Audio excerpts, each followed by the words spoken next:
नमस्कार दोस्तों, Adiraj classes test series 5 में आपका स्वागत है, जहां लक्ष्य सिर्फ पढ़ाना नहीं बल्कि चुनौती को जीतने की तैयारी करना है। आज हर सवाल आपको आपकी मंजिल के एक कदम और करीब लाएगा। तो चलो साथियों शुरू करते हैं उसी जोश के साथ जो आपको सिलेक्शन दिलाए। साथियों, जैसा कि आपको पता है कि हम आपको इसमें एक क्वेश्चन दिखाते हैं, उसके बाद हम आपको कुछ टाइम देंगे जिसमें आप लोग इसका उत्तर बता सको, और उसके बाद हम इसी क्वेश्चन के लगभग 20 क्वेश्चन आपको डिस्क्राइब करेंगे। तो शुरू करते हैं साथियों। पहला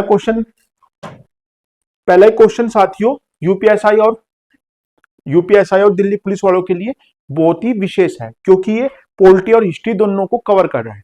तो कैबिनेट मिशन योजना के तहत गठित अंतरिम सरकार का नेतृत्व किसने किया? ऑप्शन है डॉक्टर राजेंद्र प्रसाद, जवाहरलाल नेहरू, सरदार वल्लभ भाई पटेल और राजगोपालचारी। उम्मीद है आपने उत्तर लगा दिया होगा, और इसका सही उत्तर है साथियों जवाहरलाल नेहरू। अब हम इसके डिस्क्राइब की बात करें कि कैबिनेट मिशन योजना जो आई थी साथियों, ये 1946 में क्लीमेंट एटली सरकार। और साथियों कई बार ये क्वेश्चन पूछा गया कि जब भारत का स्वतंत्रता के लिए कैबिनेट मिशन की घोषणा हुई थी या योजना बनाई गई थी, तब इंग्लैंड में किसकी सरकार थी? तो वो पार्टी थी साथियों लिबरल पार्टी, जिसे कि एक उदारवादी पार्टी माना जाता है, लिबरल पार्टी। तो क्लीमेंट एटली ने घोषणा की थी कि हम सत्ता का हस्तांतरण भारतीयों को करेंगे, और उसके लिए ही उन्होंने कैबिनेट मिशन योजना शुरू की थी, और ये 1946 में आई थी। इसमें 3 सदस्य थे साथियों, पैथिक लॉरेंस जो उस समय के भारत सचिव थे, पैथिक लॉरेंस भारत सचिव, और ये इसके अध्यक्ष भी थे, भारत सचिव।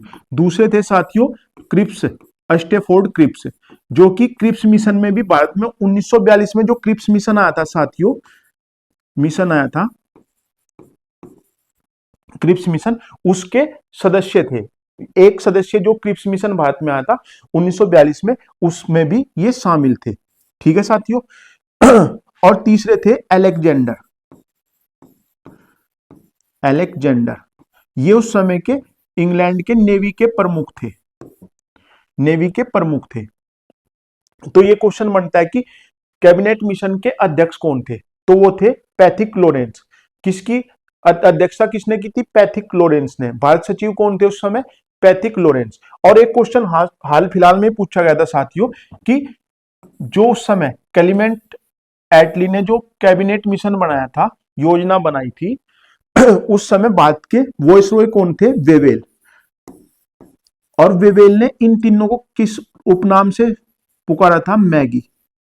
यह क्वेश्चन यूपीएसआई में पूछा गया था कि वेवेल ने कैबिनेट मिशन के जो सदस्य थे उन्हें किस उपनाम से पुकारा था? तो उसका नाम था साथियों मैगी। ठीक है। अब अगर बात करें कि इस योजना की कि इस योजना में कितने सदस्य अंतरिम सरकार में शामिल हुए थे, तो 14 सदस्य ये सरकार गठन हुए थी, जिसके अध्यक्ष के रूप में तो साथियों वेवेल थे। और वेवेल, आप समझो कि हाल फिलहाल के जो राष्ट्रपति है वही पोजीशन उस समय वेवेल की थी। और जो ये 14 सदस्य इसके अलावा थे, उनमें उपाध्यक्ष का पद था जवाहरलाल नेहरू, जो आज के प्रधानमंत्री के समकक्ष था, उपाध्यक्ष। और दूसरा इनके पास विदेश और कॉमनवेल्थ राष्ट्रमंडल के जितने भी मामले थे वो सारे के सारे जवाहरलाल नेहरू के पास थे। सरदार वल्लभ भाई पटेल की अगर हम बात करें तो ये उस सरकार में गृह मंत्री थे। कौन थे? गृह मंत्री। राजगोपालचारी के पास क्या था साथियों? उद्योग। ठीक है। और डॉक्टर राजेंद्र प्रसाद के पास था साथियों खाद्य। ठीक है। एक और याद रखो, देखो इस 14 सदस्य में 5 तो कांग्रेस के सदस्य थे, 5 थे साथियों मुस्लिम लीग के, एक इसमें फारसी, एक सिख, एक ईसाई और एक दलित, 4 सदस्य अन्य थे। ठीक है। तो उनमें से कुछ फेमस थे, जैसे सरदार जी थे, सरदार बलदेव सिंह। सरदार बलदेव जी के पास क्या था साथियों? रक्षा मंत्रालय। ठीक है। लियाकत अली के पास क्या था साथियों, लियाकत अली जो कि मुस्लिम लीग का प्रतिनिधित्व कर रहे थे, और लियाकत अली के पास उस समय का क्या था, सबसे महत्वपूर्ण वो वित्त मंत्रालय, वित्त मंत्रालय यानी ये थे वित्त मंत्री। और साथियों बाबू जगजीवन राम, ये भी कई बार क्वेश्चन पूछा गया कि श्रम मंत्री कौन थे इस सरकार में, श्रम मंत्री थे साथियों बाबू जगजीवन राम, बाबू जगजीवन राम। तो आप देखो एक ही क्वेश्चन में हमने कम से कम 20 से 25 क्वेश्चन यहां पे किए, कवर कर लिए, इतने क्वेश्चन हमने।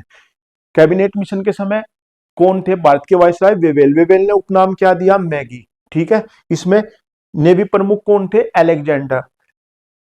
ऐसे कौन से सदस्य थे जो भारत में पहले भी एक मिशन पर आए थे, तो वो थे क्रिप्स, स्टेफोर्ड क्रिप्स, भारत में 1942 में आए थे, जिन्हें पोस्ट डेटेड चेक कहा था महात्मा गांधी ने, ठीक है। पोस्ट डेटेड चेक कहा था जवाहरलाल नेहरू ने, और महात्मा गांधी ने उन्हें एक सुंदर दरवाजे में जंग लगी कील के समान कहा था, ठीक है साथियों। तो इसका आंसर था जवाहरलाल नेहरू। नेक्स्ट क्वेश्चन देखो साथियों, ये भी देखो पॉलिटी से ही है कि भारतीय संविधान का प्रथम अधिवेशन कब शुरू हुआ, ठीक है। भारतीय संविधान का प्रथम अधिवेशन कब हुआ,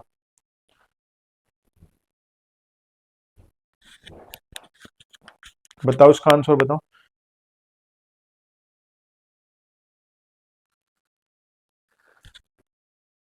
भारतीय संविधान का प्रथम अधिवेशन कब हुआ, तो इसका आंसर है साथियों 9 दिसंबर 1946 को।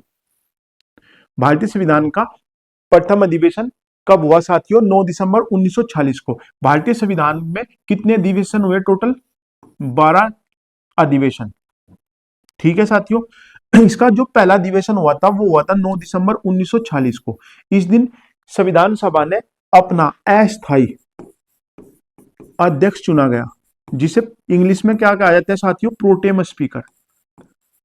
और प्रोटेम स्पीकर की ये जो परंपरा थी वो अब तक चली आ रही है, और ये प्रोटेम स्पीकर की परंपरा हमने कहां से ली साथियों, फ्रांस से, कि जो भी सबसे बुजुर्ग व्यक्ति होगा उस सभा का, जो सबसे बुजुर्ग व्यक्ति होगा वही क्या कहलाएगा साथियों, वही अस्थायी अध्यक्ष चुना जाएगा, जो कि नए सदस्यों को गोपनीयता की शपथ दिलाएगा, ठीक है। तो अस्थायी अध्यक्ष थे डॉक्टर सच्चिदानंद सिन्हा। ये भी बहुत बार क्वेश्चन आ गया कि पहले अस्थायी अध्यक्ष कौन चुने गए थे, तो पहले अस्थायी अध्यक्ष जो चुने गए थे वो डॉक्टर सच्चिदानंद सिन्हा चुने गए थे। उसके बाद दूसरा अधिवेशन जो हुआ था वो साथियों 11 दिसंबर 1946 को हुआ था। और इस दिन क्या काम हुआ था साथियों, इस दिन संविधान सभा को अपना अस्थायी अध्यक्ष मिला था डॉक्टर राजेंद्र प्रसाद के रूप में। डॉक्टर राजेंद्र प्रसाद को इसका सर्वसम्मति से अस्थायी अध्यक्ष चुना गया था। तीसरा अधिवेशन हुआ साथियों 13 दिसंबर को, और 13 दिसंबर को उद्देश्य प्रस्ताव पास हुआ कि संविधान सभा का उद्देश्य क्या होगा, उद्देश्य प्रस्ताव, जो कि बाद में इसकी प्रस्तावना के रूप में लिया गया। यह उद्देश्य प्रस्ताव 13 दिसंबर को पंडित नेहरू द्वारा संविधान सभा के पटल पर रखा गया, नेहरू द्वारा। और इसको चौथे अधिवेशन में, जो इसका चौथा अधिवेशन हुआ था साथियों, वो हुआ था 22 जनवरी 1947 को। तो 22 जनवरी 1947 को जब इसका फोर्थ अधिवेशन हुआ था, तो ये उद्देश्य प्रस्ताव सर्वसम्मति से पास हुआ था, सर्वसम्मति से पास हुआ, ठीक है। इसका एक विशेष अधिवेशन 14 अगस्त 1947 को हुआ, विशेष अधिवेशन 14 अगस्त 1947 को। और ये भी एकमात्र अधिवेशन है जो रात्रि में हुआ था। ये भी क्वेश्चन बहुत बार पूछा गया कि संविधान सभा का वो कौन सा अधिवेशन है जो रात्रि में हुआ था, तो इसका विशेष अधिवेशन था जो आजादी के लिए हुआ था 14 अगस्त 1947 को, ठीक है। इसका 11वां अधिवेशन साथियों, 11वां अधिवेशन हुआ था साथियों इसका 26 नवंबर 1949 को। जब ये संविधान बनकर तैयार हो गया तो इसमें अधिनियमित अंगीकृत किया गया 26 नवंबर 1949 को, और इसीलिए 26 नवंबर का दिन संविधान दिवस के रूप में मनाया जाता है। संविधान दिवस, ठीक है, इंपोर्टेंट डेट है 26 नवंबर 1949 संविधान दिवस के रूप में मनाया गया। उसके बाद जो 12वां अधिवेशन था साथियों, वो मनाया गया 24 जनवरी 1950 को, और इस दिन भी बहुत महत्वपूर्ण कार्य हुए थे साथियों। 3 महत्वपूर्ण कार्य हुए थे। पहला काम हुआ था साथियों कि हमने अपना राष्ट्रीय गीत अपनाया 24 जनवरी 1950 को। दूसरा हुआ साथियों, हमने इस दिन राष्ट्रीय गान लिया, ठीक है। और तीसरा काम हुआ साथियों, हम भारत को एक राष्ट्रपति मिला, और राष्ट्रपति कौन चुना गया साथियों? डॉक्टर राजेंद्र प्रसाद। राष्ट्रीय गीत की बात करें तो वंदे मातरम, वंदे मातरम जो कि अपनी 150वीं वर्षगांठ मना रहा। यह भी हमारे लिए हर्ष का विषय है कि वंदे मातरम 150वीं वर्षगांठ पूरी कर रहा। और इसी के उपलक्ष्य में भारत सरकार ने पूरा साल वंदे मातरम के उपलक्ष्य में मनाने की घोषणा की है। वंदे मातरम किस पुस्तक से लिया गया है? यह भी क्वेश्चन बहुत बार पूछा गया, आनंद मठ। और इस आनंद मठ में किस विद्रोह का वर्णन किया गया है? सन्यासी विद्रोह। किस विद्रोह का वर्णन किया गया साथियों? आनंद मठ में सन्यासी विद्रोह का। और इसे पहली बार कांग्रेस के अधिवेशन में, कोलकाता अधिवेशन में किसने गाया था? रविंद्रनाथ टैगोर ने, रविंद्रनाथ टैगोर ने, ठीक है। राष्ट्रीय गान जो जनगणमन है, जनगणमन जिसे गाने में 52 सेकंड, और वंदे मातरम को का गायन का समय कितना है साथियों? 62 सेकंड, 65 सेकंड, सॉरी 65, 65 सेकंड, ठीक है। और जनगणमन रविंद्रनाथ टैगोर ने कब गाया था? 1911 के दिल्ली दरबार में। 3 दिल्ली दरबार हुए साथियों, तो तीसरा जो दिल्ली दरबार हुआ था उसमें जनगणमन का पहली बार मंचन किया था रविंद्रनाथ टैगोर ने, ठीक है। उम्मीद आपको क्वेश्चन समझ में आ गया होगा। तो इसका आंसर था 9 दिसंबर 1940 को। ये जो मैंने आपको फैक्ट बताई ये सारे क्वेश्चन है। अगर मैं इन्हें क्वेश्चन के रूप में लगाता तो अभी तक 40 क्वेश्चन हम कंप्लीट कर लिए होते, ठीक है।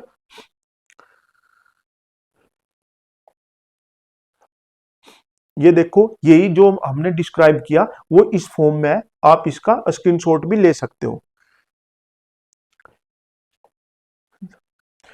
ठीक है। ये सब चीज होगी। अब ये 26 जनवरी 1950 को संविधान को पूर्ण रूप से लागू किया गया, यानी इस दिन हस्ताक्षर हुए थे, ठीक है। संविधान सभा पर हस्ताक्षर हुए थे। और ये तारीख इंपोर्टेंट क्यों है कि आपके दिमाग में ये बात आनी चाहिए कि 26 नवंबर 1949 को जब भारत का संविधान पूर्णतः लागू हो गया था, पूर्णतः बनकर तैयार हो गया था, तो हमने 26 जनवरी 1950 तक वेट क्यों किया? तो इसके वेट का कारण यह है साथियों कि हम 26 जनवरी 1930 से प्रत्येक वर्ष आजादी दिवस यानी फ्रीडम डे, आजादी दिवस मनाते आ रहे थे। और इस दिन की महत्वता को बरकरार रखने के लिए हमने 26 जनवरी 1950 को इसे लागू किया, ठीक है, जिससे हर वर्ष हम इसे गणतंत्र मनाए। और ऐसा हुआ किसमें था साथियों? जब रावी नदी के तट पर लाहौर में,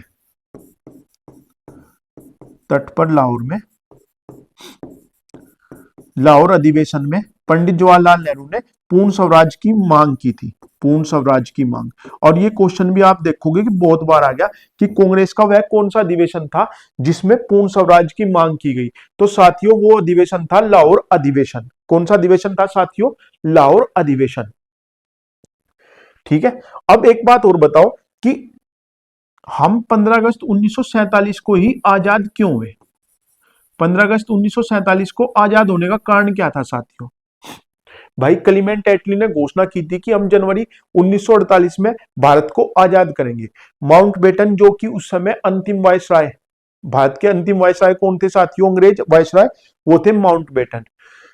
तो माउंटबेटन ने 15 अगस्त 1947 को ही क्यों की थी? क्योंकि 15 अगस्त 1947 को द्वितीय विश्व युद्ध, 15 अगस्त 1945 को दूसरे विश्व युद्ध में जब 6 और 9, 6 में हिरोशिमा पर और 9 में नागासाकी पर जब बम गिराए गए।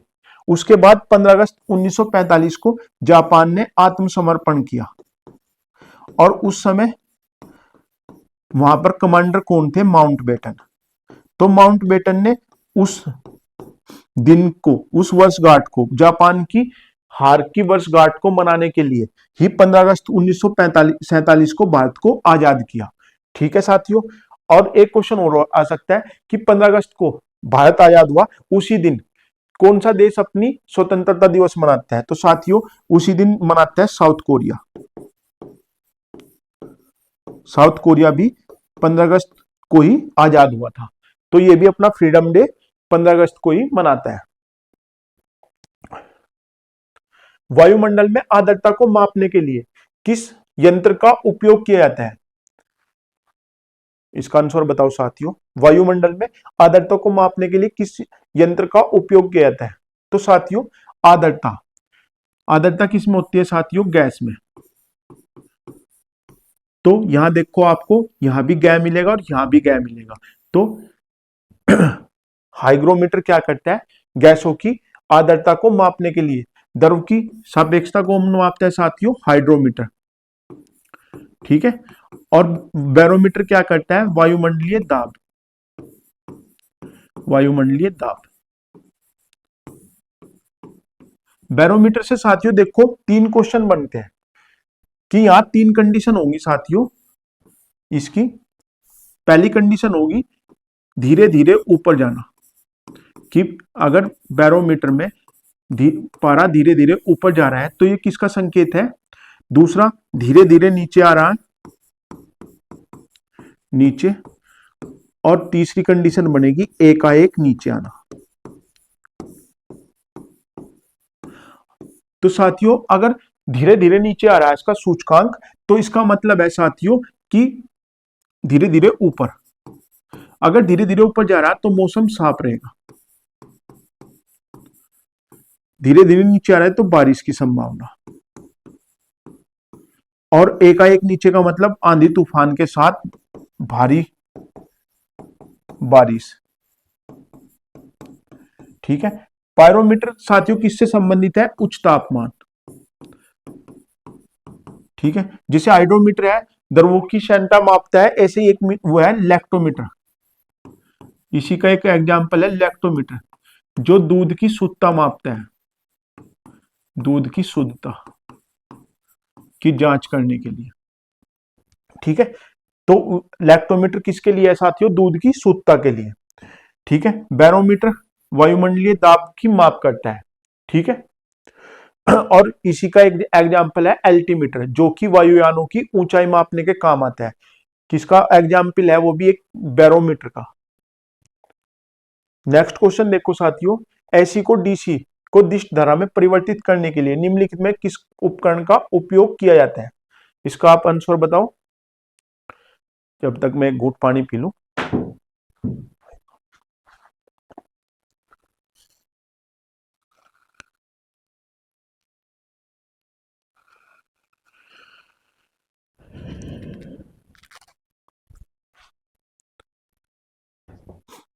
बताओ साथियों, एसी को डीसी यानी प्रत्यवित धारा को दिश धारा में परिवर्तित करने के लिए निम्नलिखित में किस उपकरण का प्रयोग किया जाता है? तो इसका सही आंसर है साथियों रेक्टिफायर। आपने घरों में जो बैटरी चार्जर या इन्वर्टर देखे होंगे वो रेक्टिफायर का ही एग्जाम्पल है। ठीक है। ये क्या करते हैं? एसी करंट को डीसी करंट में चेंज करते हैं। ठीक है। अगर बात करें ट्रांसफार्मर की, तो ट्रांसफार्मर किस नियम पर काम करता है? विद्युत चुंबकीय प्रभाव पर। विद्युत चुंबकीय प्रभाव जो कि 1831 में फैराडे ने दिया था। ठीक है, फैराडे ने। और पहली बार ट्रांसफार्मर का व्यावसायिक रूप में जो वो किया था वो 1886 में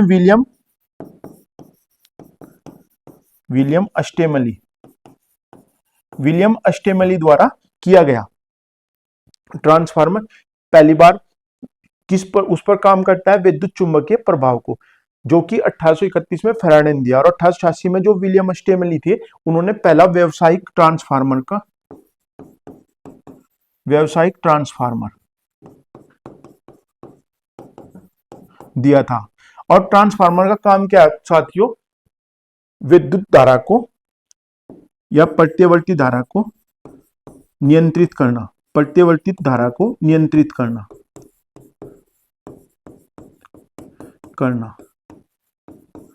प्रत्यावर्ती धारा को नियंत्रित करना यानी वोल्टेज कम या ज्यादा करना, वोल्टेज कम या ज्यादा करना। ठीक है। कंडेंसर का काम क्या होता है साथियों? Self start. सेल्फ स्टार्ट आपने देखा होगा। अगर एग्जाम्पल हम घरेलू उपकरण यानी पंखे के लिए, तो अगर आप उसमें से कंडेंसर, जिसे कंपैसिटर भी कहा जाता है, अगर वो हटा दोगे तो उसके बिना आपका पंखा घू घू तो करता रहेगा, लेकिन उसमें कोई भी मूवमेंट नहीं होगा। आप अपने आप मूवमेंट को चालू करने के लिए ही कंडेंसर का प्रयोग किया जाता है। ठीक है। रजिस्टर क्या होता है साथियों? एमसी, आपने जो देखा होगा एमसीवी, वे सारी क्या है? रजिस्टर है। ठीक है। तो इसका आंसर क्या हो गया साथियों? रेक्टिफायर। नेक्स्ट क्वेश्चन देखो, वह ताप जिस पर कोई ठोस वस्तु अपनी ठोस अवस्था से द्रव अवस्था में परिवर्तित हो क्या कहलाते हैं? बताओ साथियों। बहुत ही इंपोर्टेंट क्वेश्चन है और बहुत बार पूछा गया है। ठीक है। तो इसका सही उत्तर है साथियों गलनांक। देखो तीन तरह की कंडीशन है, एक तो ठोस से द्रव में, दूसरा द्रव से गैस में, और एक सीधा ठोस से गैस में। तो जो ठोस से गैस में परिवर्तन है, ठोस से गैस में, वो है गलनांक। और इसका एग्जाम्पल है साथियों बर्फ से पानी। वाष्पीकरण जो दो प्रकार का होता है, वाष्पन और क्वथनांक। और पानी का क्वथनांक कितना होता है साथियों? 100 डिग्री। वाष्पीकरण के दो प्रकार हैं, वाष्पन और क्वथनांक। और 100 डिग्री सेल्सियस क्वथनांक है। क्वथनांक मतलब उबालना, क्वथनांक, क्वथनांक यानी बॉइलिंग पॉइंट जो है पानी का, वो 100 डिग्री सेल्सियस है। ठीक है। और इसके दो प्रकार होते हैं, वाष्पन। इसका काम क्या होता है साथियों? जो आपका द्रव है, ठोस से द्रव में, सॉरी, ठोस से द्रव में, बर्फ से पानी, और जो द्रव से गैस में परिवर्तन है, द्रव से गैस में परिवर्तन, गैस में परिवर्तन, द्रव से गैस में परिवर्तन वो होता है वाष्पीकरण के तहत। उद्रुपादन क्या है साथियों? उद्रुपादन, अगर कोई वस्तु ठोस है तो इस विधि के द्वारा वो ठोस से द्रव में जाएगी, और इस विधि द्वारा वो द्रव से गैस में जाएगी। लेकिन अगर हम इस बीच वाली प्रक्रिया को बाईपास कर दें, यानी ठोस से सीधा हम किस में परिवर्तन कर दें? गैस में, तो वो विधि कहलाती है उद्रुपादन। क्या विधि कहलाती है साथियों? उद्रुपादन। किसी लोहे को बिल्कुल द्रव अवस्था में बदलकर कोई आकृति तैयार करना, वो भी किसका उदाहरण है साथियों? गलनांक का। ठीक है। और ठोस से गैस में परिवर्तन ये कहलाता है उद्रुपादन। और इसका सबसे बेहतरीन उदाहरण होता है कपूर या आयोडीन। ठीक है साथियों। कपूर, आयोडीन उद्रुपादन के क्या है? एग्जाम्पल है। अब एक क्वेश्चन बहुत बार पूछा जाता है कि पदार्थ की चौथी अवस्था क्या होती है? पदार्थ की फोर्थ स्टेज यानी चौथी अवस्था। और आप समझ ही गए होंगे कि हमारा जो ऑप्शन फोर्थ है वही पदार्थ की चौथी अवस्था है, यानी प्लाज्मा। ठीक है। आपके क्वेश्चन समझ में आ गया होगा। तो इसका उत्तर था साथियों गलनांक। अब ये देखो साथियों, ये 10th क्लास से शुरू हो जाए इसका, इलेक्ट्रॉन की खोज का श्रेय किसे जाता है? इसका आंसर तो सब लोग सही लगाएंगे ही लगाएंगे, मुझे उम्मीद है। ठीक है। तो इसका सही उत्तर है जे थॉमसन। देखो साथियों, अगर मैं आपको बताऊं, ईंट पर नाच हम लोगों ने से बचपन से पढ़ना शुरू किया, ईंट पर नाच। तो ईंट से बना इलेक्ट्रॉन और थॉमसन। इसका प्रतीक चिन्ह होता है साथियों ई। ठीक है। इसका प्रतीक चिन्ह होता है साथियों ई। और इलेक्ट्रॉन, ईंट पर नाच। ठीक है। अब बात करें पर का मतलब प्रोटॉन, और इसकी खोज का श्रेय जाता है गोल्डस्टीन को। ठीक है। और इसका नामकरण किसने किया था साथियों? रदरफोर्ड ने। ऑप्शन में या तो गोल्डस्टीन होगा या रदरफोर्ड होगा, ठीक है। लेकिन अगर दोनों आगे तो खोजकर्ता का नाम पूछा उसने तो गोल्डस्टीन लगाएंगे, अगर उसने नामकरण की बात करी साथियों तो हम लगाएंगे रदरफोर्ड, ठीक है।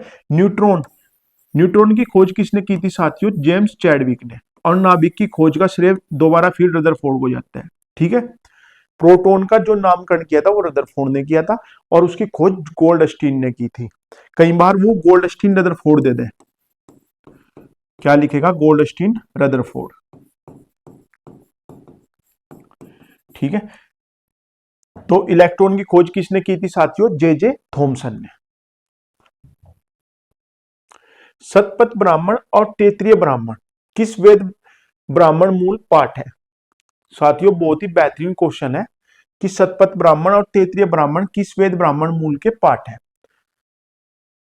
बताओ।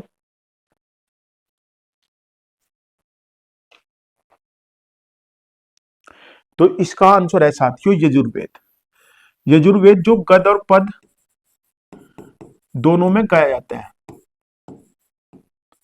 गद और पद दोनों में गाया जाता है, ठीक है।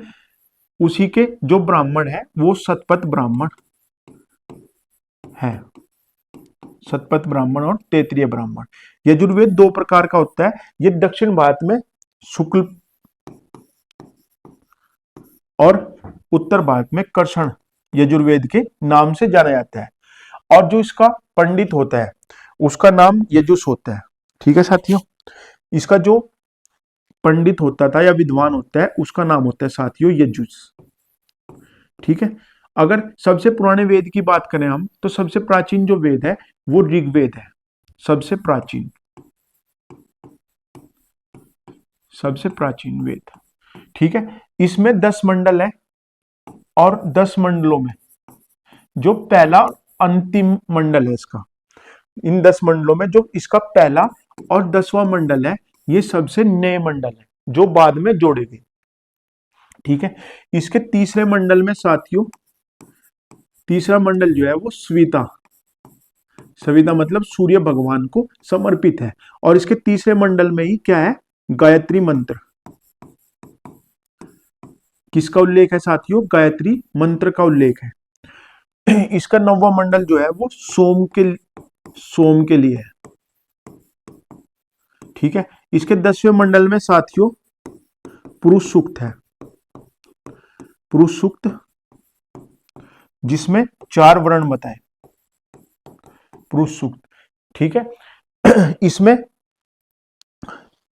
जो सबसे शक्तिशाली राजा वो बताया देवता, वो इंद्र बताया जिसका 250 बार उल्लेख है, ठीक है। उसके बाद अग्नि है। और एक बात और साथियों, पैर सो गया, 250 और इसमें 15 नदियों का, लगभग 15 नदियों का उल्लेख है जिसमें इन्होंने नदीतमा, नदीतमा यानी नदीमा का जो वो दिया है वो यानी सबसे पवित्र नदी जो माना है वो सरस्वती को मानना है, सरस्वती। अगर सबसे महत्व वो सबसे पवित्र नदी का क्वेश्चन आया तो सरस्वती, यहां थोड़ा सा कंफ्यूजन है, देखियो साथियों। सबसे पवित्र नदी सरस्वती, लेकिन सबसे महत्वपूर्ण नदी वो सिंधु, महत्वपूर्ण नदी वो साथियों सिंधु है, ठीक है। और इसमें यमुना का 3 बार और गंगा का 1 बार उल्लेख है। यह भी क्वेश्चन कई बार पूछा गया कि वह आज के युग की सबसे पवित्र नदी ऋग्वेद में कितनी बार थी, तो उसका उल्लेख साथियों 1 बार था। गंगा, गंगा यमुना और सरस्वती का संगम कहां है साथियों? प्रयागराज में, ठीक है। सामवेद का जो ब्राह्मण ग्रंथ था साथियों वो पंचवीस था। और सामवेद को ही क्या कहा जाता है साथियों? भारतीय संगीत का जनक, भारतीय संगीत का जनक। और इसका जो पंडित होता था उसे उदारता, उद्ग्रता या पंचवीसी कहा जाता था। और जो ऋग्वेद का पंडित होता था उसे होत्र कहा जाता था, ठीक है। अथर्ववेद सबसे नया वेद जो माना जाता है वो अथर्ववेद को माना जाता है। और अथर्ववेद का जो ब्राह्मण ग्रंथ है वो गोपथ है, क्या है साथियों? गोपद। और इसे जादू टोना, ये क्वेश्चन भी बहुत बार आया है कि जादू टोनों का वेद किसे कहा जाता है साथियों? अथर्ववेद को कहा जाता है जादू टोनों का वेद। ठीक है, किसी दिन और इसे और ज्यादा डिस्क्राइब करेंगे। अगर इसे डिस्क्राइब करने लगे तो 1 घंटे की क्लास इसमें ही चली जाएगी वेदों में, क्योंकि वेदों में बहुत चीज है। ठीक है, एक क्वेश्चन और आएगा इसमें आगे, वेदों की ओर लौटो का नारा किसने दिया था? नेक्स्ट क्वेश्चन देखो, गौतम बुद्ध ने सारनाथ में अपना पहला उपदेश दिया था, यानी किस पोजीशन में दिया था? भूमि स्पर्श मुद्रा, धम्मचक्र प्रवर्तन मुद्रा, अभ्य मुद्रा और ध्यान मुद्रा। धर्मचक्र प्रवर्तन मुद्रा, ये मुद्रा यहां थी। ठीक है, और अभय मुद्रा और ध्यान मुद्रा। गौतम बुद्ध की बात करें तो गौतम बुद्ध का जन्म कहां हुआ था साथियों? लुम्बिनी में, लुम्बिनी नेपाल में। और ऐसा साबित करने का कारण क्या है साथियों? इस ऐसा करने का साथियों वो है रुमनदेही। इसे कौन साबित करता है? रुमनदेही अभिलेख। रुमनदेही अभिलेख जो कि अशोक का अभिलेख है। इसमें उन्होंने कहा था कि राजा यानी अशोक अपने शासनकाल के 20वें वर्ष में लुम्बिनी गए, लुम्बिनी गए। ठीक है, और लुम्बिनी गए और उन्होंने वहां पर टैक्स फ्री किया और लिखा कि यहां पर महात्मा बुद्ध पैदा हुए थे। ये इनके पिता सुधोधन शाक्य गण थे, शाक्य गण के प्रमुख थे, के प्रमुख थे। इसलिए इनका एक नाम शाक्य मुनि भी है, शाक्य मुनि, और दूसरा नाम इनका तथागत भी है। ठीक है, इनकी माता का नाम जो कोल्य वंश की थी, ये भी क्वेश्चन पूछा जाता है कि इनकी माता किस वंश की थी? कोल्य वंश की, और उनका नाम महामाया था। ठीक है, इनके जन्म के 7वें दिन इनकी माता की मृत्यु होगी। सिया सही चला, इनकी माता की मृत्यु होगी और इनका लालन पालन इनकी माता गौतमी प्रजापति ने किया। और इन्होंने वचन लिया था कि मैं कभी भी संतान पैदा नहीं करूंगी जिससे कि मेरे लालन पालन में कमी हो। तो इसलिए इनके त्याग को देखते हुए महात्मा बुद्ध ने अपने नाम के आगे गौतम लगाया। गौतम नाम कहां से आया था? गौतमी से। ठीक है, और गौतमी ही वो पहली महिला थी जिसका बौद्ध संघ में प्रवेश हुआ था। बौद्ध संघ में प्रवेश लेने वाली पहली महिला भी कौन थी साथियों? गौतमी थी। और महात्मा बुद्ध का प्रथम शिष्य का नाम क्या था साथियों? जमाली, जो कि इसके नहीं थे। महात्मा बुद्ध बौद्ध संघ में भाग लेने वाले पहली महिला कौन थी? गौतमी। ठीक है, और इन्होंने किस मुद्रा में पहला वो दिया था? धम्मचक्र प्रवर्तन मुद्रा। और इनके जो सारनाथ में इन्होंने पहला उपदेश दिया था, इसी को धम्मचक्र परिवर्तन के नाम से जाना जाता है, परिवर्तन के नाम से जाना जाता है। और इन्होंने 5 सन्यासियों को सारनाथ में उपदेश दिया था। इसी के आधार पर इसका नाम ऋषिपत्नम भी है, ऋषिपत्नम। ठीक है, इसका नाम क्या है? ऋषिपत्नम। एक क्वेश्चन बहुत बार पूछा जाता है साथियों कि इसमें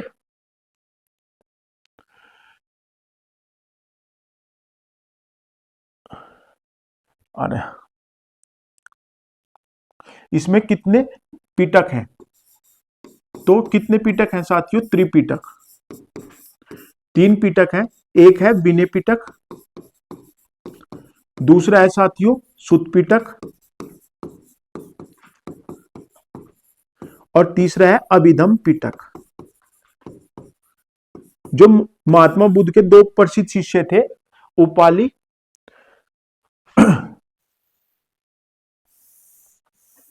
ठीक है, जो इनके फेमस शिष्य थे उपाली, उन्होंने जो बौद्ध के नियम थे उन्हें संग्रहित किया था, यानी नियम बनाए थे वो उपाली ने बनाए थे।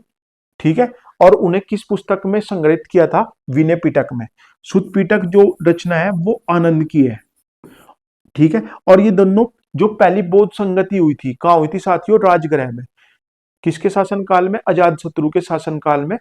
वो दोनों, ये जो दोनों पिटक हैं, ये दोनों पिटक उसमें संग्रहित किए गए थे। लेकिन अभिधम पिटक जो है वो तीसरी जो बौद्ध संगति हुई थी, जिसके अध्यक्ष मोगली तिष्य थे, मोगली तिष्य थे, उन्होंने अभिधम पिटक की रचना की, ठीक है साथियों। तो इसका सही आंसर है धम्मचक्र प्रवर्तन। और साथियों ये सारे के सारे क्वेश्चन आप ये पूछे गए हैं, ठीक है। तो इसका आंसर था धम्मचक्र प्रवर्तन। नेक्स्ट क्वेश्चन देखो साथियों, ये इसका जो डिस्क्राइब है वो है कि गौतम बुद्ध ने सारनाथ में पहला उपदेश धम्मचक्र प्रवर्तन मुद्रा में दिया था। बौद्ध धर्म के प्रवर्तक गौतम बुद्ध का जन्म 563 ईसा पूर्व कपिलवस्तु के समीप लुम्बिनी आधुनिक नेपाल में हुआ था। इनके पिता सुधोधन कपिलवस्तु के शाक्य गण के प्रधान थे तथा माता महामाया को कोलिय गणराज्य की कन्या थी। इनके बचपन का नाम सिद्धार्थ था। सांसारिक दुखों से व्यतीत होकर सिद्धार्थ ने 29 वर्ष की अवस्था में गृह त्याग किया, जिसे बौद्ध ग्रंथों में महाविनिष्क्रमण कहा गया, ठीक है। अब ये बताओ निम्नलिखित में किस शासक के दरबारी कवि हरिसेन थे? शासक के दरबारी कवि हरिसेन थे, बताओ साथियों। तो साथियों इसका सही आंसर है साथियों, हरिसेन किसके दरबारी कवि थे? समुद्रगुप्त के।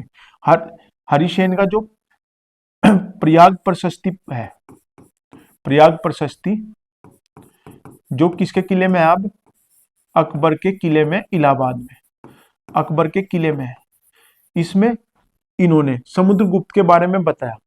यहीं पर लिखा हुआ कि समुद्रगुप्त जो है वो चंद्रगुप्त प्रथम, कितने चंद्रगुप्त हुए साथियों?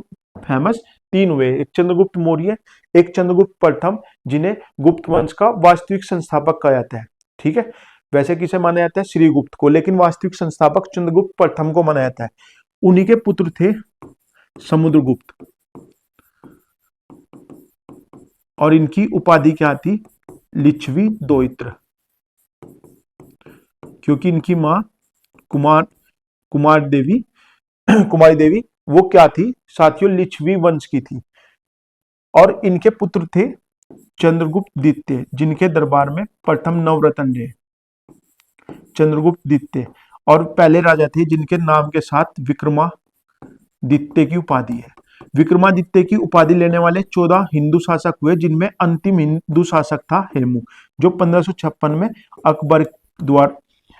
अकबर के साथ द्वितीय युद्ध में लड़ते हुए बैरम खान द्वारा धोखे से हत्या की गई थी हेमू की, ठीक है। तो पहले व्यक्ति कौन थे जिन्हें विक्रमादित्य की उपाधि मिली? वो थे चंद्रगुप्त द्वितीय, और जिनके दरबार में नवरत्न थे, ठीक है। और अंतिम शासक कौन थे, यानी 14वें शासक कौन थे जिनके पास विक्रमादित्य की उपाधि थी? वो थे हेमू, 1556 में, ठीक है। समुद्रगुप्त की बात करें तो यहां पर प्रयाग प्रशस्ति में लिखा हुआ है कि इसके घोड़े 3 समुद्रों का पानी पीते थे, यानी तीनों समुद्रों की तरफ इसका राज था, ठीक है। इसमें इसके अश्वमेध यज्ञ करने का उल्लेख है, अश्वमेध यज्ञ कोई राजा तब करता था, एक घोड़ा छोड़ता था कि जिस तरफ भी वो घोड़ा जाता था, या तो वहां के राजा को उसकी अधीनता स्वीकार करनी पड़ती थी या उससे युद्ध करना पड़ता था, ठीक है। तो इसने दक्षिण और उत्तर दोनों तरफ के राज्य को जीत लिया था। और समुद्रगुप्त को क्या कहा जाता है साथियों? भारत का नेपोलियन। इसके बारे में कहा जाता है कि एक योग्य पिता का पुत्र तथा योग्य पुत्र का पिता था, यानी इसका पिता भी योग्य था और इसका बेटा भी योग्य था, ठीक है। भारत का नेपोलियन। एक क्वेश्चन और आता है साथियों, वीणा बजाते हुए सिक्कों पर किस शासक का फोटो है? तो वो भी किसका है साथियों? समुद्रगुप्त का। अभिज्ञान शकुंतलम किताब के लेखक कौन है? तो अभिज्ञान शकुंतलम के जो लेखक हैं साथियों वो कौन है? वो है साथियों कालिदास, ठीक है। कालिदास जो थे वो समुद्रगुप्त से लेकर चंद्रगुप्त चंद्रगुप्त विक्रमादित्य जो समुद्रगुप्त के पुत्र थे उसके नवरत्नों में से एक थे, जो कि संस्कृत के महान पंडित थे। ठीक है साथियों, तो इसका आंसर क्या हो गया साथियों, कालिदास। कुछ फेमस पुस्तक जो प्राचीन भारत से ली गई है, ये है अष्टधाई किसकी पुस्तक है साथियों, पाणिनि की। रामायण वाल्मीकि की, महाभारत वेदव्यास की, और महाभाष्य पंतजलि। अभिज्ञान शकुंतलम कालिदास, रघुवंशम रघुवंशनम वंशम कालिदास। पंचतंत्र विश्व की सबसे बेहतरीन पुस्तक पंचतंत्र, जो कि सबसे ज्यादा बार अनुवादित हुई, अन्य भाषाओं में सबसे ज्यादा अनुवादित होने वाली पुस्तक पंचतंत्र, विष्णु शर्मा। कामसूत्र वात्स्यायन, सूर्य सिद्धांत आर्यभट्ट, बुद्ध चरित्र अश्वघोष। ये थोड़ी टाइपिंग एरर होगी साथियों, अश्वघोष। और अश्वघोष कौन थे साथियों, चतुर्थ बौद्ध संगति में उपाध्यक्ष का जो पद पहली बार बनाया गया था, उसमें उपाध्यक्ष के पद पर थे अश्वघोष, जिनकी फेमस पुस्तक है बुद्ध चरित्र। पृथ्वीराज रासो किसकी पुस्तक है साथियों, चंद्रवरदाई। चंद्रवरदाई कौन थे, पृथ्वीराज चौहान के दरबारी कवि। पृथ्वीराज चौहान जिन्हें राय पिथौरा की उपाधि थी। पृथ्वीराज कौन, राय पिथौरा की उपाधि थी, जिन्होंने त्राइन के युद्ध लड़े थे 1191 और 1192 में। ठीक है, उनका दरबारी भी कवि था पृथ्वीराज रासो का चंद्रवरदाई। ठीक है, और एक है पृथ्वीराज विजय, वो किसकी पुस्तक है, जैनिक की। गीत गोविंद के राइटर कौन है, जयदेव। और कादम्बरी किसकी पुस्तक है साथियों, बाणभट्ट की। और कादम्बरी को पूरा किसने किया था साथियों, ये किया था इनके पुत्र पुलिन भट्ट ने, क्योंकि बाणभट्ट इसे पूरा नहीं कर पाए थे और उनकी मृत्यु हो गई थी। तो इस पुस्तक को पूरा करने का श्रेय किसे है, पुलिन भट्ट, जो कि बाणभट्ट के पुत्र थे। और विश्व का पहला उपन्यास कौन सा है साथियों, वो भी कादम्बरी है। नेक्स्ट क्वेश्चन देखो साथियों, गुरु ग्रंथ साहिब के संकलन को प्रमाणित किया था। तो गुरु ग्रंथ के संकलन को प्रमाणित किसने किया था साथियों, तो इसका सही उत्तर है साथियों, गुरु गोविंद सिंह ने। अगर कुछ फेमस उनकी बात करें साथियों, नानक देव। नानक देव ने सिख धर्म का की स्थापना की। ठीक है, इनकी फेमस पुस्तक है जो इनकी रचना है, वो है जपूजी साहिब। जपूजी साहिब, ठीक है, और इन्होंने कीर्तन के साथ साथ लंगर भी शुरू किया। ठीक है, नानक देव के बाद गद्दी पर बैठे अंगद देव।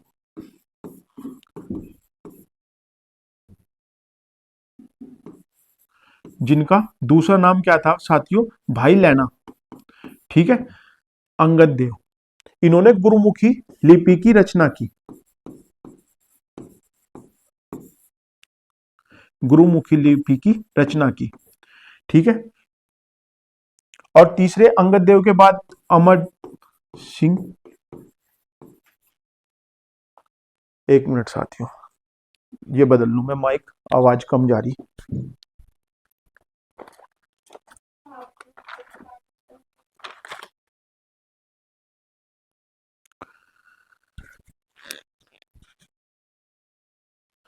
ठीक है साथियों, अब सही जा रही है आवाज। ठीक है, पहले नानक देव जिनकी रचना जपूजी साहिब है, दूसरे अंगद देव जिन्हें भाई लैना के नाम से जाना जाता है, और इन्होंने गुरुमुखी लिपि। गुरुमुखी लिपि कौन सी है साथियों, जो पंजाबी भाषा है, वो किस भाषा शैली में लिखी जाती है साथियों, गुरुमुखी लिपि में। जैसे हिंदी की लिपि कौन सी है, देवनागरी। ठीक है, वैसे पंजाबी की कौन सी है, गुरुमुखी लिपि। अभी एक क्वेश्चन आया था साथियों पैट में कि वो कंप्यूटर किस भाषा को या किस शैली को सबसे आसानी से समझता है, तो वो है चंपू शैली। चंपू शैली किसकी भाषा की है, यह है संस्कृत की। संस्कृत की जो शैली है वो चंपू शैली है, चंपू शैली। ठीक है, और इनके बाद आए अमरदास। ठीक है, अमरदास ने क्या किया, जिन्हें क्या किया, अमरदास जी ने लंगर और पंगत पर ज्यादा ध्यान दिया, यानी पंगत के साथ साथ लंगर व्यवस्था पर।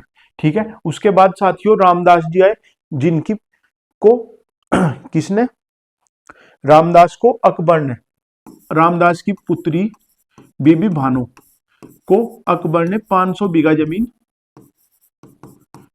दान की, 500 बीघा जमीन दान की, और इसी पर उन्होंने रामदास नगर की स्थापना की, जो आज रामदास नगर की स्थापना, जो आज किस नाम से जाना जाता है साथियों, अमृतसर। ठीक है, और यहीं पर इन्होंने हरमिंदर साहिब की स्थापना शुरू की या नींव रखी हरमिंदर साहिब की, जिसे पूरा किसने करवाया साथियों, 5वें बादशाही अर्जुन देव ने। ठीक है, अर्जुन देव ने हरमिंदर साहिब को पूरा करवाया। और इनकी हत्या किसने की साथियों, जहांगीर ने। खुर्रम की मदद करने के उसमें जहांगीर ने अर्जुन देव की हत्या करवाई। ठीक है, इन्हें फांसी दी। उसके बाद साथियों गुरु हरराय, उनके पास 2 तलवारें होती थी, एक मीरी और एक पीरी। मीरी सांसारिक के लिए और पीरी किसके लिए साथियों, आध्यात्मिक के लिए। वो तो हमेशा 2 तलवार लेकर बैठते थे। उसके बाद गुरु हरराय, गुरु हरदास, ठीक है, और उसके बाद गुरु तेग बहादुर। तेग बहादुर का याद रखो साथियों, ये क्वेश्चन रेल में पूछा गया था कि हिंदुस्तान की चादर, हिंदुस्तान की नहीं, हिंद की चादर किस सिख गुरु को कहा जाता है, हिंद की चादर कहा जाता है साथियों तेग बहादुर। इनकी दिल्ली में शीशगंज, दिल्ली में चांदनी चौक पर जो शीशगंज है वहां पर इनकी हत्या की, चांदनी चौक पर इनकी शीश काटकर हत्या की थी। किसने, औरंगजेब के द्वारा। और शीश काटने के कारण वहां जो गुरुद्वारा है उसे शीशगंज गुरुद्वारा कहा जाता है। ठीक है, उसके बाद 10वें गुरु थे गुरु गोविंद सिंह। गुरु गोविंद सिंह के बाद सिखों के जो गुरु माने जाते हैं वो आदि ग्रंथ या गुरु ग्रंथ साहिब को माना जाता है। ठीक है, और गुरु गोविंद सिंह साहब ने 1699 में खालसा की स्थापना की। और 5 कै, ठीक है, 5 कै, केस, कड़ा, कच्छा, कंघा और करपाण, ये दिए थे। ठीक है, 1699 में। एक चीज ये पूछी जाती है कि जफरनामा क्या था। ठीक है, ये सब आपने उतार लिए होंगे। जफरनामा, तो जफरनामा साथियों एक संदेश था, एक खत था जो गुरु गोविंद सिंह ने औरंगजेब को लिखा था। जब औरंगजेब दक्षिण में था तो उनके पास ये खत भेजवाया था, जिसे कि जफरनामा के नाम से जाना जाता है। ये क्वेश्चन पूछा गया था यूपीएसआई में। 2015 का जो यूपीएसआई हुआ था उसमें ये क्वेश्चन पूछा गया था कि जफरनामा क्या था। जफरनामा एक खत था, ठीक है, जो किसने लिखा था, गुरु गोविंद सिंह ने औरंगजेब को लिखा था। देखो, गुरु ग्रंथ साहिब के संकलन को 1786 में गुरु गोविंद सिंह ने प्रमाणित किया था। इस संकलन में शेख फरीद, संत कबीर, नामदेव, गुरु रविदास, गुरु तेग बहादुर जैसे अन्य महान संतों के लेखन को जोड़ा गया। आदि ग्रंथ को ही गुरु ग्रंथ साहिब के नाम से भी जाना जाता है। इसकी रचना 5वीं बादशाही गुरु अर्जुन देव ने किया था। यह पुस्तक गुरुमुखी लिपि में लिखी गई है। ठीक है, निम्नलिखित में किस सम्राट के शासनकाल में भारत में पहला आधुनिक रुपए का सिक्का चलाया गया। तो निम्नलिखित में किस सम्राट के शासनकाल में भारत में पहला आधुनिक रुपए का सिक्का चलाया गया था। तो साथियों वो थे शेरशाह सूरी। ठीक है, भारत में पहले सिक्का चलाने का वो क्या था, पंचमढ़ी जो सिक्का था वो किसने चलाया था, मौर्यों ने। और क्वेश्चन ये पूछा गया कि भारत में चांदी का सिक्का चलाने का श्रेय किसे है, यवनों को। ठीक है, भारत में चांदी का सिक्का चलाने का श्रेय किसे है, यवनों को। और सबसे ज्यादा चांदी के सिक्के किसने चलाए साथियों, चांदी के सिक्के किसने चलाए, जो चांदी के सिक्के चलाए थे सबसे ज्यादा वो चले गुप्त काल में। और जो आधुनिक सिक्का है वो किसने चलाया था साथियों, शेरशाह सूरी ने। ठीक है, हुमायूं के शासनकाल में जब 1540 का बिलग्राम का युद्ध हुआ था तो वो कर्मनाशा नदी में कूद गया था, अपने घोड़े के साथ कर्मनाशा नदी में कूद गया था। ठीक है, कर्मनाशा का मतलब था कि जो भी उस नदी को के पानी में प्रवेश करता था उसके जितने भी अच्छे कर्म थे उन सब का नाश हो जाता था, तो उसे कर्मनाशा नदी कहा गया। और जब ये इसमें डूबने लगा तो निजाम भिश्ती नामक एक व्यक्ति ने इसकी जान बचाई थी, जिसे जब ये दोबारा बादशाह बना था 1555 के बाद, तो तब निजाम भिश्ती को उसने एक दिन का बादशाह बनाया, और कहावत है कि इसने अपनी उस दिन की याद में किसके चमड़े के सिक्के चलवाए। ठीक है, चमड़े के सिक्के चलवाए एक दिन के बादशाह ने। वैसे किसने चलवाए थे सबसे ज्यादा चमड़े के सिक्के? चमड़े के सिक्के सांकेतिक रूप में किसने चलवाए थे? मोहम्मद बिन तुगलक ने। ठीक है। शीशे के सिक्के किसने चलवाए थे साथियों? शीशे के सिक्के चलवाए थे सातवाहन शासकों ने। और सातवाहन शासकों को किस अन्य नाम से जाना जाता है साथियों? मातृसत्तात्मक।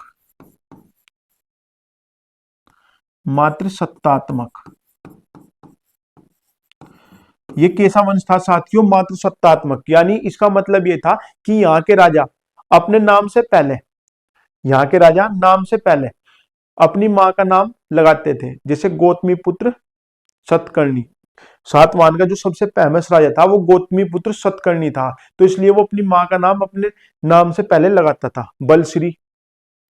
ठीक है, कृष्णदेव राय के बारे में पिछली क्लासों में हमने डिस्क्राइब कर ही लिया था।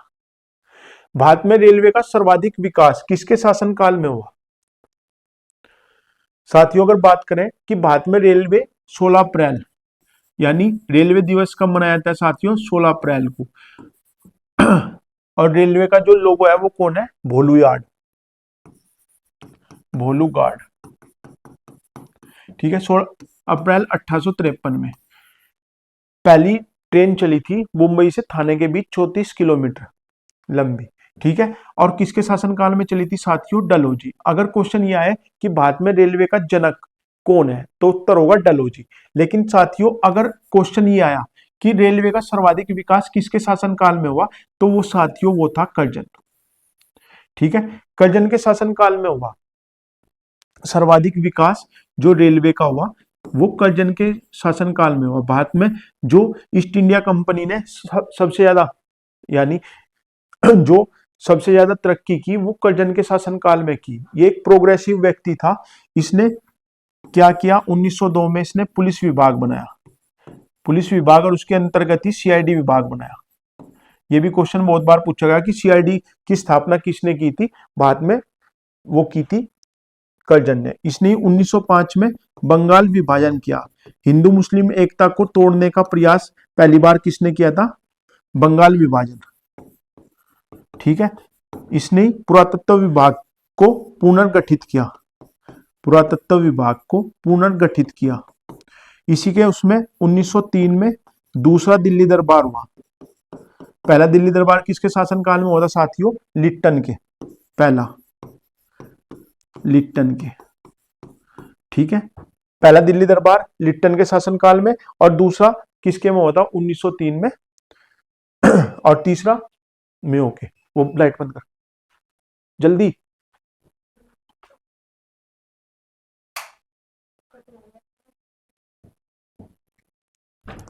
एक मिनट साथियों, हाँ वो सारा बंद कर देता उसे। ठीक है, तो किसके उसमें हुआ साथियों? उसमें तो इसके क्या क्या काम थे साथियों कर्जन के? इसने पुलिस विभाग यानी सीआईडी विभाग, बंगाल विभाजन, पुरातत्व विभाग, तीसरा दिल्ली दरबार, ठीक है, बहुत से कार्य किए। इसमें लिट्टन के साथ उसमें क्या हुआ था? पहला दिल्ली दरबार हुआ था। ठीक है, और इसने सबसे ज्यादा वो क्या था? वर्नाकुलर प्रेस एक्ट लाया था, जिसे किसने हटाया था साथियों? रिप्पन ने। लगाया किसने था वर्नाकुलर प्रेस एक्ट? लिट्टन ने। और इसे हटाया किसने था साथियों? रिप्पन ने।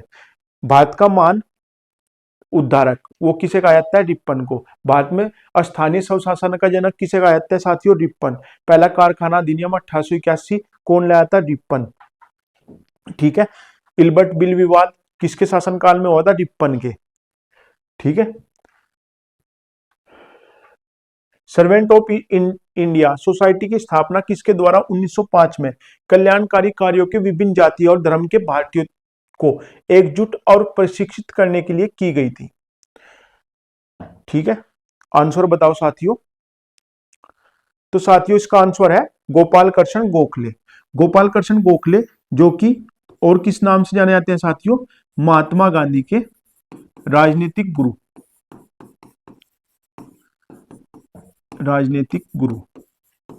जब महात्मा गांधी दक्षिण अफ्रीका में फंस गए थे, अंग्रेजों द्वारा जेल में डाल दिए गए थे, तब गोपाल कृष्ण गोखले ही उनकी मदद के लिए गए थे और उन्होंने उन्हें आजाद कराया था। ठीक है, भारत आने के बाद भी गोपाल कृष्ण गोखले से उन्होंने 1 साल तक भारत की राजनीति के बारे में गहन जानकारी ली। और महात्मा गांधी के राजनीतिक गुरु कौन थे साथियों? गोपाल कृष्ण गोखले। ठीक है, सीआर दास कौन थे साथियों? सीआर दास चित्तरंजन दास, चित्तरंजन दास।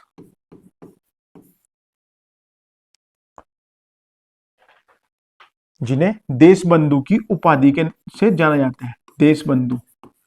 और दीन बंधु कौन थे साथियों? दीन बंधु सीएफ एंड्रूज थे। देश बंधु चित्तरंजन दास और दीन बंधु के नाम से कौन फेमस है साथियों? CF Andrews. सीआर दास का एक और याद रखनियो कि इन्होंने 1923 में मोतीलाल नेहरू के साथ मिलकर स्वराज पार्टी का गठन किया। 1 जनवरी 1923 में इन्होंने किसका? स्वराज पार्टी का गठन किया था। ठीक है, लाला लाजपत राय, जिनकी फेमस पुस्तक अनहैप्पी इंडिया है। ठीक है, कौन सी पुस्तक है इनकी? Unhappy India. और साइमन कमीशन का विरोध करते हुए अस्कोट और सैंडर्स ने इनकी हत्या की थी। और सैंडर्स की हत्या किसने की थी साथियों? राजगुरु भगत सिंह ने और चंद्रशेखर आजाद ने। माल रोड, जो लाहौर का माल रोड था, उस पर अस्कोट और लाहौर में इनकी हत्या की गई थी लाला लाजपत राय की। और उन्होंने कहा था कि मेरे सर पर लगने वाला एक एक लठ अंग्रेजी प्रशासन की ताबूत में अंतिम कील के रूप में साबित होगा। ठीक है, और इन्हीं की हत्या का बदला लेने के लिए जो अस्कोट था उसे मारने के लिए गए थे भगत सिंह, कायदे आजम भगत सिंह और राजगुरु। और लेकिन उसी समय इसकी बाइक पर सैंडर्स अपने घर के लिए निकला, तो हत्या किसकी होगी थी? सैंडर्स की। मारने किसे गए थे साथियों? वो अस्कोट को मारने गए थे, क्योंकि आदेश किसका था? अस्कोट का था। ठीक है, तो अस्कोट को मारने गए थे और हत्या किसकी होगी थी? सैंडर्स की। वेदों की ओर लौटो या वेदों की ओर चलो का नारा किसने दिया था? तो साथियों, वेदों की ओर लौटो या वेदों की ओर चलो का नारा किसने दिया था? स्वामी दयानंद सरस्वती ने। स्वामी दयानंद सरस्वती ने ही गो हत्या पर रोक लगाने की मांग की। इन्होंने बंबई में आर्य समाज की स्थापना की 1875 में। ठीक है, बंबई में आर्य समाज की स्थापना की। इनकी फेमस पुस्तक का नाम है साथियों सत्यार्थ प्रकाश, जो कि इन्होंने उदयपुर में लिखी थी। स्वामी विवेकानंद की बात करें तो स्वामी विवेकानंद 1893 में विश्व धर्म सम्मेलन में गए थे। 1893 में गए थे। इनकी फेमस पुस्तक जो है साथियों हठ योग, राजयोग, कर्मयोग और भक्ति योग, ये इनके 4 योग हैं। और एक इनकी फेमस पुस्तक है my master. My master, my master किसके लिए लिखी इन्होंने साथियों? अपने गुरु रामकृष्ण परमहंस। ये भी क्वेश्चन बहुत बार पूछा गया कि रामकृष्ण परमहंस नहीं, स्वामी विवेकानंद के गुरु का नाम बताओ। वो था रामकृष्ण परमहंस। स्वामी विवेकानंद ने 2 आश्रमों की स्थापना की। एक तो रामकृष्ण परमहंस की जो बेल्लूर में है, परमहंस आश्रम, जो कि कहाँ है? वेल्लूर में, तमिलनाडु। ठीक है, और एक मायावती आश्रम, मायावती आश्रम। और मायावती आश्रम कहाँ है साथियों? अल्मोड़ा में, जिसका दूसरा नाम अद्वैतवाद आश्रम भी है।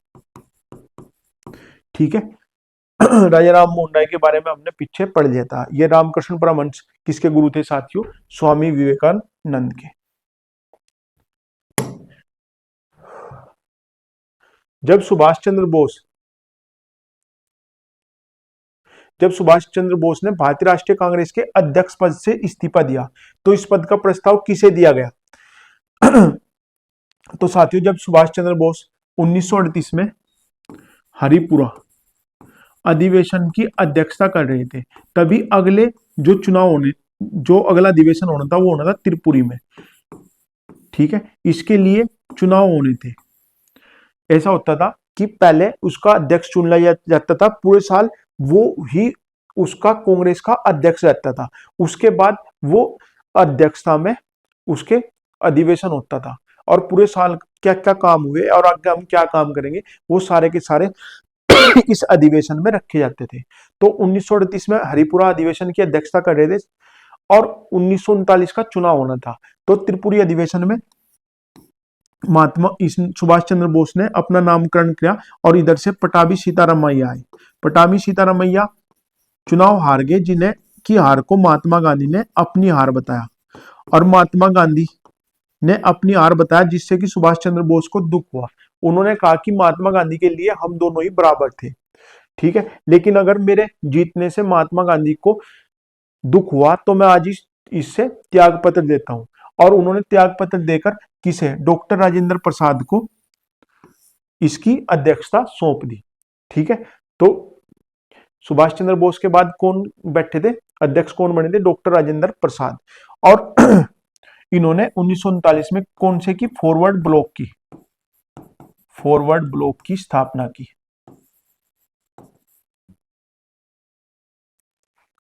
और इनकी आत्मकथा का नाम क्या है साथियों? Indian struggle. अभी यूपीपीसीएस में एक क्वेश्चन पूछा था कि जब सुभाष चंद्र बोस भारत से अफगानिस्तान के रास्ते रूस गए थे, तब उन्होंने किस व्यक्ति का पासपोर्ट यूज किया था, यानी उन्होंने अपना छद्म नाम क्या रखा था? तो उनका नाम था मस्कोटा। और ये इटली के पासपोर्ट पर भारत से बाहर गए थे। इटली के पासपोर्ट पर ये भारत से बाहर गए थे। मस्कोटा उनका नाम था। अंडमान निकोबार को जीतने के बाद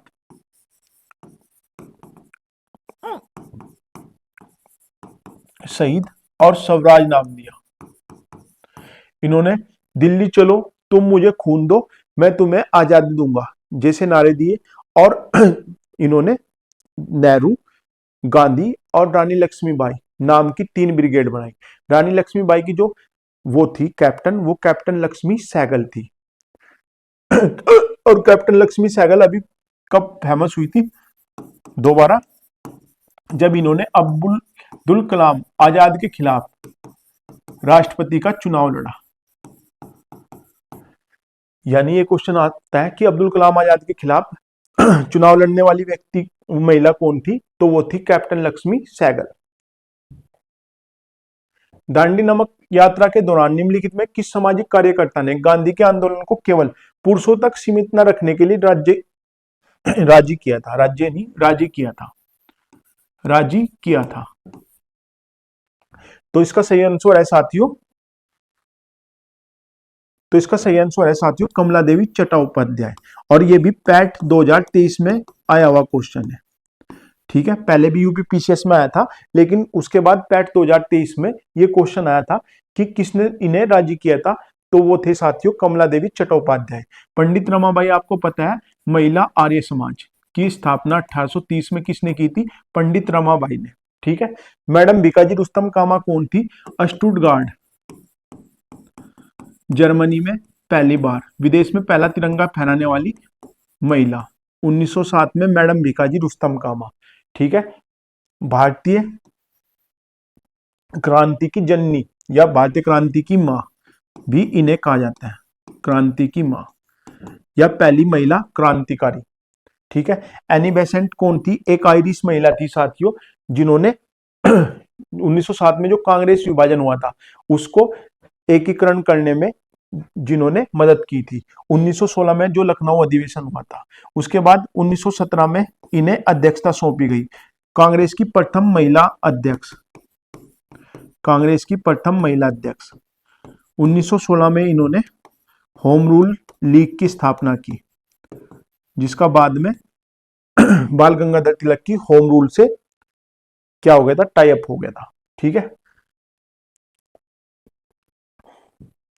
नेक्स्ट क्वेश्चन देखो, पूना पैक्ट जो महात्मा गांधी और अम्बेडकर के बीच हुआ था, उस पर कांग्रेस की तरफ से किसने हस्ताक्षर किए थे? पूना पैक्ट कब हुआ था साथियों? पूना पैक्ट हुआ था यरवदा जेल, यरवदा जेल जिसमें अभी संजय दत्त रहा था, यरवदा जेल। और यरवदा जेल का है साथियों पूना। ठीक है, और पूना में ये अभी क्वेश्चन पूछा गया था साथियों, हाल फिलहाल ही किसी पेपर में मैं देख रहा था कि पूना में जो पेशवा थे, पेशवा का जो दफ्तर, पेशवा का निवास स्थान भी यही था और उनका दफ्तर भी, पेशवा का जो दफ्तर था उसका नाम क्या था? तो साथियों पेशवा के दफ्तर का नाम था हुजूर दफ्तर, हुजूर दफ्तर।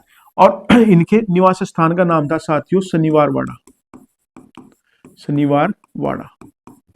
ठीक है, जो यरवदा जेल है, और इसी जेल में कौन बंद था साथियों? संजय दत्त।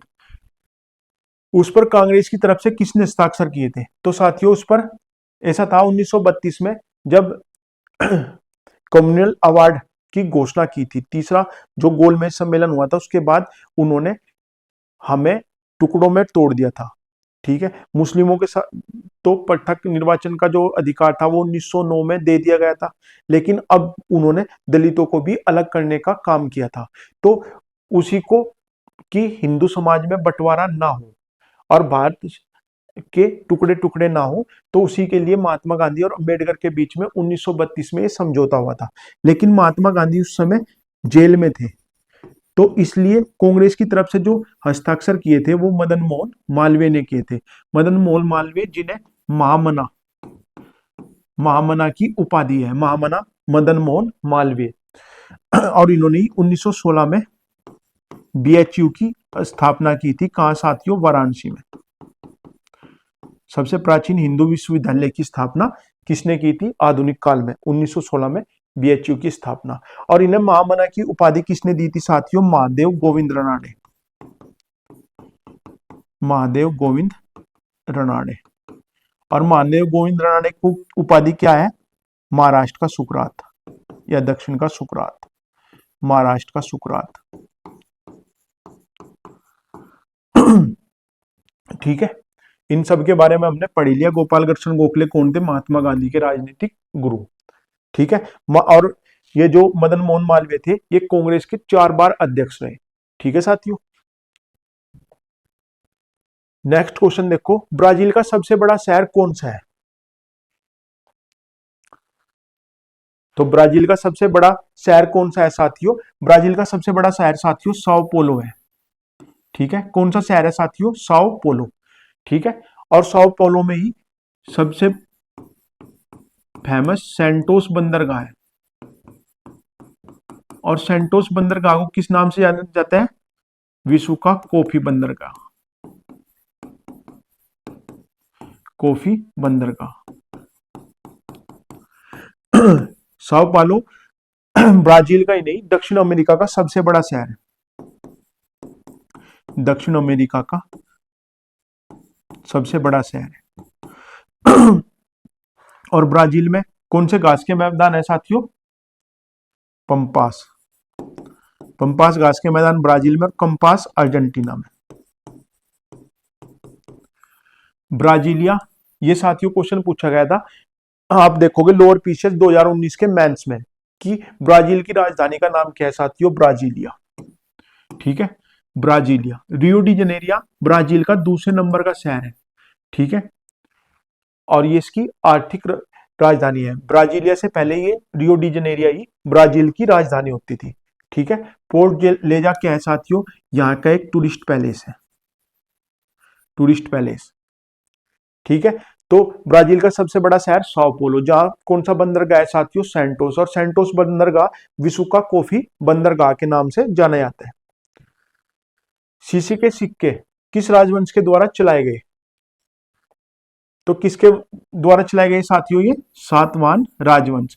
और सातवाहन राजवंश किस नाम से जाना जाता है साथियों? मातृसत्तात्मक। और इसके फेमस राजा का नाम था साथियों गौतमीपुत्र सतकर्णी, गौतमीपुत्र सतकर्णी। ये क्या करते थे साथियों, अपने नाम के साथ अपनी माता का नाम लगाते थे। ठीक है। सबसे पहले सिक्के मौर्य वंश ने चलाए थे, और चांदी के सिक्के सबसे पहले किसने चलाए थे, यवनों ने। सबसे ज्यादा किसने चलाए चांदी के सिक्के, गुप्त वंश ने। ठीक है। मुगल वंश से पहले सिक्के कौन से चले थे साथियों, जीतल जो पीतल का था, और टका जो चांदी का था। ये दोनों सिक्के किसने चलाए थे साथियों, इल्तुतमिश ने। इल्तुतमिश ने। और साथियों जो नया आधुनिक सिक्का है, आधुनिक सिक्का ये किसने चलाया था साथियों, शेरशाह सूरी ने। शेरशाह सूरी ने। और सिक्कों पर वीणा बजाते हुए किसका फोटो है साथियों, समुद्रगुप्त का। सिक्कों को अध्ययन को क्या कहा जाता है, न्यूमिस्मेटिक्स। सिक्कों के अध्ययन को न्यूमिस्मेटिक्स कहा जाता है। ठीक है साथियों, शायद ये आज की क्लास का लास्ट क्वेश्चन है। नहीं, यूरोप की सबसे लंबी नदी कौन सी है, तो यूरोप की सबसे लंबी नदी कौन सी है साथियों, इसका सही उत्तर है साथियों वोल्गा। यूरोप की सबसे लंबी नदी है वोल्गा, और दूसरे नंबर की नदी है साथियों डेन्यूब। ठीक है। यूरोप की सबसे लंबी नदी वोल्गा। ठीक है। और ये रूस में बहती है, और रूस के 11 प्रमुख शहर इसी के किनारे हैं। इसकी राजधानी मास्को भी किसके किनारे है साथियों, वोल्गा के। ठीक है। और इसके किनारे कौन सा है, वियना। वियना। ठीक है। राइन नदी रूर घाटी से होकर गुजरती है। रूर घाटी मतलब जहां पर सबसे ज्यादा कोयला है। ठीक है।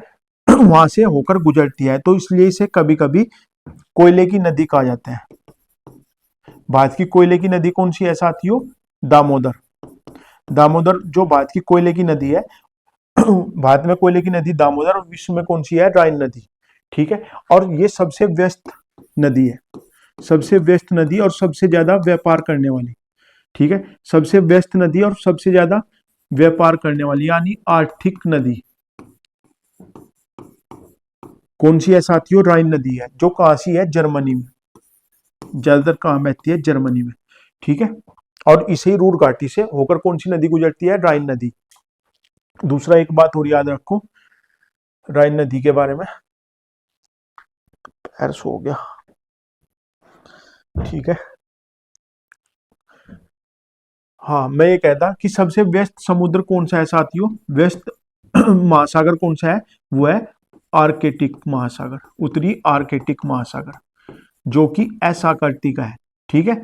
और सबसे ज्यादा व्यस्त नहर कौन सी है साथियों, स्वेज नहर, जिस पर किसका कब्जा है साथियों, मिस्र का। तो ये याद रखियो, सबसे व्यस्त नदी या सबसे ज्यादा व्यापार करने वाली नदी राइन, सबसे व्यस्त या सबसे ज्यादा व्यापार करने वाला आर्कटिक। ठीक है। और सबसे ज्यादा व्यस्त नहर स्वेज नहर। तो इसका आंसर था साथियों वोल्गा।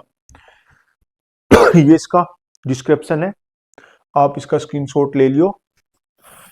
गला जवाब देगा साथियों। जय हिंद, जय भारत।